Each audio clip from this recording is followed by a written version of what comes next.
Yo, it's your boy Anime Brawler once again, surprisingly with another top list, this one being a Bleach one because just like Fate, Bleach is only good for the fights. In this one, just like in my previous two, there are gonna be spoilers obviously, but also there are gonna be fights from the last arc that still hasn't been adapted to this day, so anytime I will be talking about a fight from the war arc, I'll just simply show you the timestamp to where you should skip to avoid the manga spoilers about the fight. This fight is from the last arc of the manga that still to this day hasn't been adapted yet, so to avoid manga spoilers, skip to this time frame. If you are still here, then well done my fellow manga reader, congrats for totally not cheating because you clearly read this arc. This fight is pretty deep, because Unohana is literally sacrificing her life so that the new Kenpachi could be born and take out some of the Quincy's in the battle.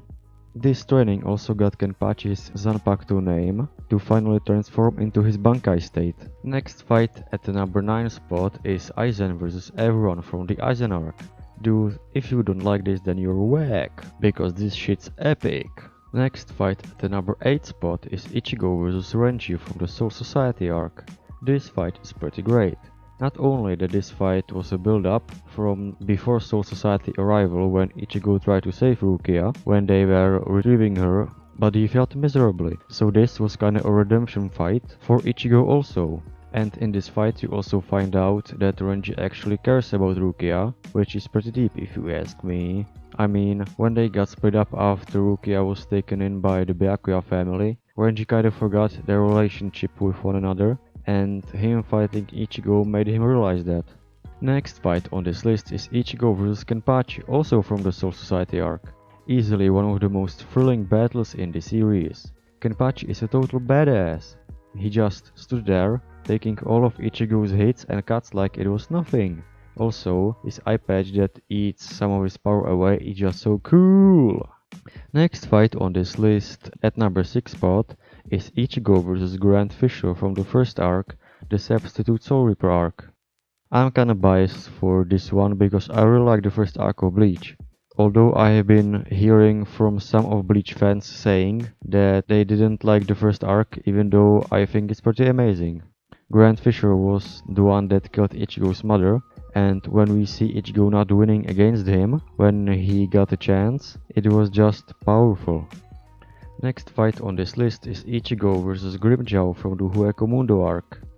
Come on man, this fight was epic in every single way, and if you think it isn't, you're just wrong. I don't think anything else needed to be said. Next fight. Next fight on this list is Kenpachi vs Grammy from the 1000 Year Blood War arc. This is another fight from the manga, so again, skip to this time frame if you wanna avoid the manga spoilers. Probably the best fight in the 1000 Year Blood War arc in my humble yet correct opinion.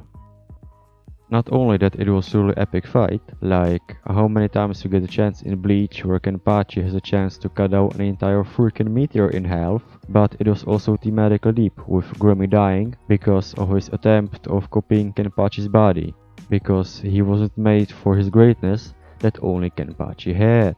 Next fight on this list at number 3 spot is Ichigo vs Byakuya from the Soul Society arc, this one being my favorite fight from this arc.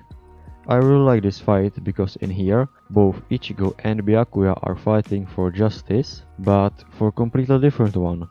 In Ichigo's eyes, he's doing the right thing, because Rukia saved him and his family from death by violating the laws of Soul Society. Meanwhile, Byakuya is fighting for true justice, because if the higher-ups like him wouldn't follow the law, then how can they expect the citizens to follow them also? Next fight on this list is another fight from the manga, and it's a fight of two characters that I don't wanna spoil. Yes, this is how much of a spoiler this fight is, so skip to this time frame on the screen. Anyway, my next fight, aka fight number 2, is Yamamoto vs Roy Lloyd. If you are still here and have read the manga, like I hope you did, then you know why this fight is so spoilery. And it's the fact that I said that his name is Royd, and not his real name, however you actually pronounce it. Yamamoto's death was easily one of the most impactful moments in the series, and I think this fight clearly deserves the number 2 spot on this list. And the last fight on this list aka the #1 fight in all of Bleach, is the last fight of Ichigo and Ulquiorra in the Hueco arc. This fight is amazing because you have Ichigo being the human being trying to save Orihime in the fight, becoming the heartless monster. Meanwhile you have Ulquiorra coming from the heartless monster into someone with real feelings. Kinda reminds me of Chimera Ant if you ask me. I'm definitely planning on doing an Ulquiorra character analysis someday later down the road, so stay tuned to my channel for that. Alright boys, this is it for this top fight video. Hope you're not mad at me for making fun of Bleach at the beginning, and until next time, see ya later.